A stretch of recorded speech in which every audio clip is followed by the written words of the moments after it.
శ్రీ గురుభ్యో నమః, శ్రీ మాత్రే నమః. Welcome to VMK astro numerology channel.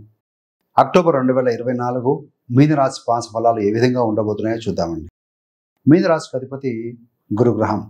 మీనరాశిలో పూర్వభద్ర నక్షత్రం 4వ పాదం, ఉత్తరాభద్ర 4 పాదాలు, రేవతి 4 పాదాలు, మొత్తం 9 నక్షత్ర పాదాలు ఉంటాయి.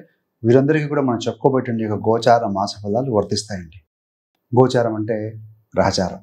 గ్రహాల యొక్క స్థితి, యుతి, దృష్టి కలయిక వల్లనే ఫలితాలు జరుగుతూ ఉంటాయి. కాబట్టి ఏంటంటే మీనరాశి వారికి అక్టోబర్ మాసంలో వారి గోచార గ్రహస్థితి ఏ విధంగా ఉందో ఒకసారి పరిశీలించిన తర్వాత ఫలితాల్లోకి వెళ్దాం. మొదటిగా రాశాధిపతి గురుగ్రహం వృషభంలో ఉన్నారు కదా, ఆయన మేజర్గా మార్పు చెందబోతున్నారండి. అంటే ఏంటంటే వక్రగతి చెందబోతున్నారు.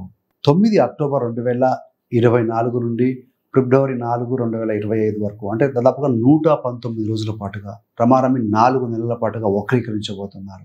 దాని యొక్క ఫలితం ఏ విధంగా ఉంటుందో మనం బ్రీఫ్గా చూద్దాం. మరి ద్వితీయ నవమాధిపతి విలువనిచ్చే గ్రహం కూడా అయినా కుజుడు 4, 5 స్థానాల్లో ఉంటారు. అంటే మిథునంలో 20 అక్టోబర్ దాకా ఉండి 21 అక్టోబర్ నుండి కర్కాటక రాశిలో స్థితి పొందబోతున్నారు. తృతీయ అష్టమాధిపతి శుక్రుడు తుల రాశిలో తన స్వక్షేత్రంలో ఉంటారు. మూల త్రికోణ రాశి కూడా అవుతుంది. అది 12 అక్టోబర్ దాకా ఉండి తర్వాత 9వ స్థానానికి వెళ్తారు. అంటే ఏంటంటే వృశ్చికానికి వెళ్తారు శుక్రుడు 13 అక్టోబర్ నుండి. సో ఇక్కడ లాభ వ్యయాధిపతి శనేశ్వరుడు వ్యయ స్థానంలోనే కుంభరాశిలోనే వక్రీకరించే స్థితిలో ఉన్నారు. మరి 6వ స్థానాధిపతి రవి 7 మరియు 8 స్థానాల్లో ఉంటారు. 7వ స్థానం అంటే కన్యా రాశిలో 16 అక్టోబర్ దాకా ఉంటారు. తదనంతరం 8వ స్థానంలోకి తుల రాశిలో 17 అక్టోబర్ నుండి ఉంటారని 4 రోజుల పాటుగా. రాహు మీ యొక్క జన్మంలో ఉన్నారు, జన్మరాశిలో మీనంలో ఉన్నారు, కేతు 7వ స్థానంలో ఉన్నారు. సో ఇది గ్రహస్థితి. మరి ఫలితాలు ఏ విధంగా ఉండబోతున్నాయంటే మొదటిగా విద్యార్థులకు ఏ విధంగా ఉంటుంది.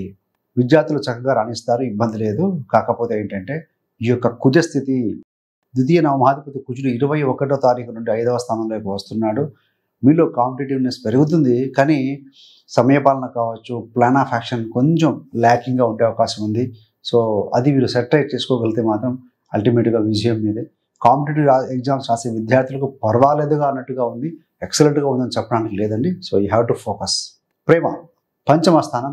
పంచమ స్థానం మీద రాహు దృష్టి ఉంది. శుక్రుడు అష్టమాధిపతి 9లో ఉండి రాహు చూస్తూ ఉన్నాడు. సో ఈ యొక్క ప్రేమ అనేది ఏంటంటే కొన్ని చిన్నపాటి అనుబంధాలకు తావునిస్తూ ఉంటుంది ఇద్దరి మధ్య కూడా. కాకపోతే లవ్ అండ్ డిజైర్స్ బాగా కలిగి ఉంటారండి. So we have to be very cautious. ఎప్పుడైతే కుజుడు, శుక్రుడు, రాహు కోణంలోకి వస్తారో 21 నుండి స్థితి వచ్చినప్పుడు ఏంటంటే ఆ లవ్ అనేది బియాండ్ స్టేజ్కి వెళ్తేప్పుడు ఇది కరెక్ట్ కాదు. సో అది మీకు కాస్త రాహు దృష్టి ఉండటం వల్ల చెక్ చేసుకోవాల్సిన అవసరం ఎంతైనా కనపడుతుంది. మరి వృత్తిలో ఏ విధంగా ఉంటుంది అంటే దశమాధిపతి గురుడు తృతీయంలో ఉండి వక్రీకరించాడు.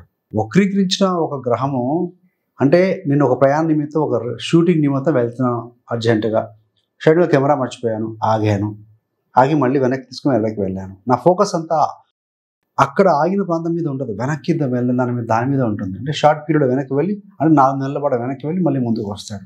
అంటే వెనక స్థానం మీద, ఫలితం మీద ఫోకస్ ఉంటుంది. ద్వితీయం మీద ఫోకస్ ఉంటుంది. 3లో గురుడు వక్రీకరించాడు కాబట్టి.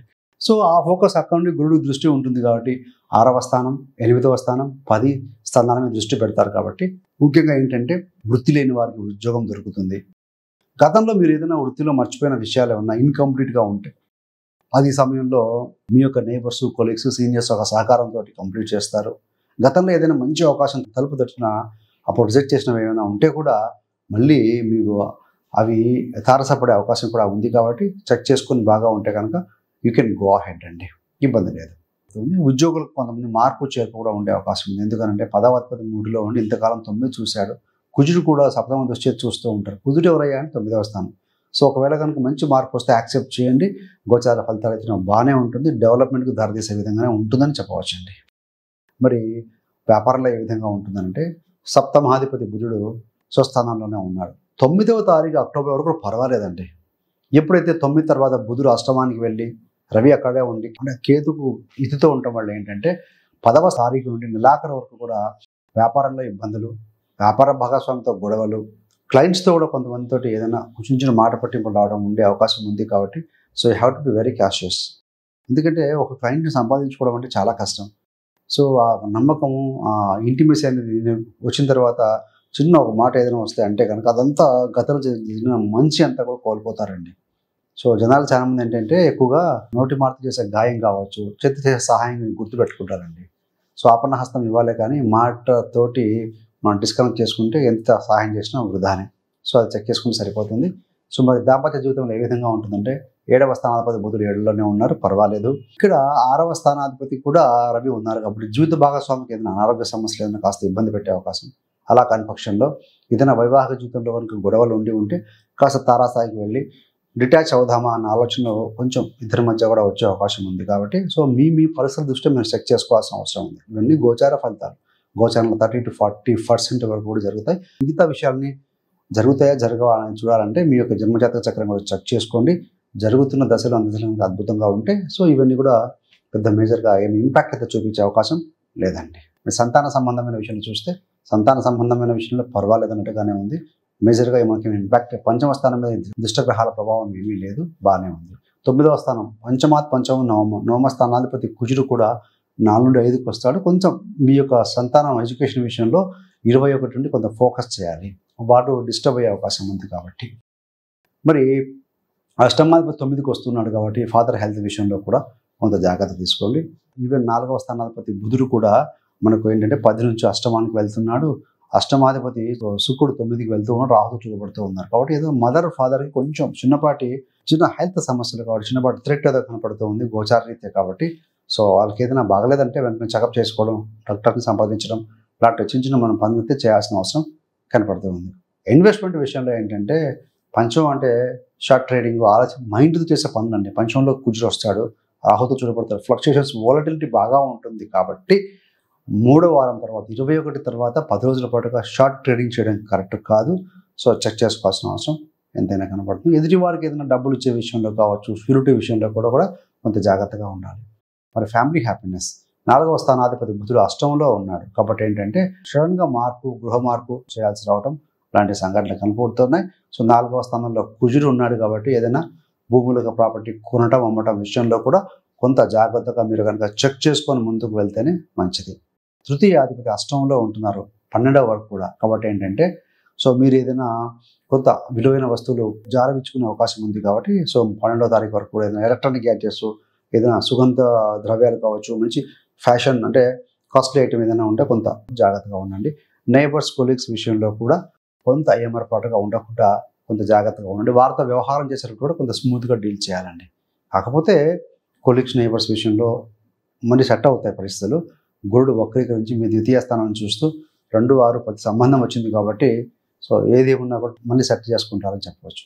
ఇక్కడ అష్టమాధిపతి అష్టంలో ఉండి మీ ద్వితీయాన్ని చూస్తున్నారు కాబట్టి మీకు ఎంత ఇబ్బంది ఉన్నా కూడా సమయానికి ధనం అయితే అందుతుంది అని చెప్పాలండి. మరి రెమెడీస్ విషయంలో చూస్తే ఏంటంటే రాశాధిపతి గురుడు వక్రీకరణ వదిలి ద్వితీయానికి వస్తున్నారు. 6వ స్థానాధిపతి రవి బలహీనపడి 7లో ఉన్నారు కాబట్టి ఆదిత్య హృదయం ఆదివారం పూట గోధుమలతో చేసిన వంటలు ఏదైనా దానం ఇవ్వటం కావచ్చు, అవి కొంచెం చేస్తే బాగుంటుంది. అదేవిధంగా ఫ్యామిలీ హ్యాపీనెస్, వ్యాపారము ఇలాంటి సంబంధించిన గ్రహం బుధుడు, వాహన రిపేర్లు, కుటుంబంలో ఇబ్బందులు, గృహ మార్పు సడన్గా ఉంటుంది, ఇలాంటివి ఉన్నాయి కాబట్టి అవాయిడ్ చేయడం కోసం బుధుడికి సంబంధించిన రెమెడీ. మీకు దశ కూడా బుధ కానీ దశ కానీ అందశ కానీ జరుగుతూ బలహీనంగా ఉంటే మాత్రం బుధుడికి జపం చేయించుకోవటం, లేదంటే విష్ణు సహస్రనామాలు పఠనం చేయటం. ఇంకా సింపుల్ రెమెడీ ఏంటంటే ప్రతి బుధవారం బాగా నానబెట్టిన పెసలు, గుండు పెసలు ఆవుకు తినిపించడం. లేదు టైం లేదు మర్చిపోయారనుకుంటే సో బుధుడు గ్రీన్ కలర్ ఇండికేట్ చేస్తాడు. స్పినాచ్, పాలకూర కానీ ఆకుకూరలు కానీ సో కోశాలకు వెళ్ళి మీరు కనుక ఆవులకు తినిపించడం వల్ల కూడా కొంతవరకు కూడా ఈ దోషాన్ని తొలగించుకున్న వాళ్ళు అవుతారు. సో ఇదేంటి మీకు ఇంకా వక్రీకరించిన గురుగ్రహ గోచార ఫలితాలు ఏ విధంగా ఉంటాయి మీనరాశి వారికి అన్నప్పుడు ఆ ఒక వీడియో కూడా చేయడం జరిగింది. ఆ వీడియో యొక్క లింక్ కూడా మీకు డిస్క్రిప్షన్లో ఇవ్వడం జరుగుతుంది. దయచేసి ఆ వీడియో గమనించగలిగితే మీకు ఇంకా ఇన్ఫర్మేషన్ అందుతుందని భావించవచ్చు. So thanks for watching. ఇలాంటి మరిన్ని మంచి వీడియోల కోసం విఎంకే ఆస్ట్రోన్యూమరాలజీ ఛానల్ సబ్స్క్రైబ్ చేసుకోగలరు. పక్కన బెల్ సింబల్ మీద క్లిక్ చేస్తే మేము చేసే ప్రతి వీడియో నోటిఫికేషన్ ద్వారా మీ దాకా అందుతుంది. సర్వేజన సుఖినో భవంతు. స్వస్తి.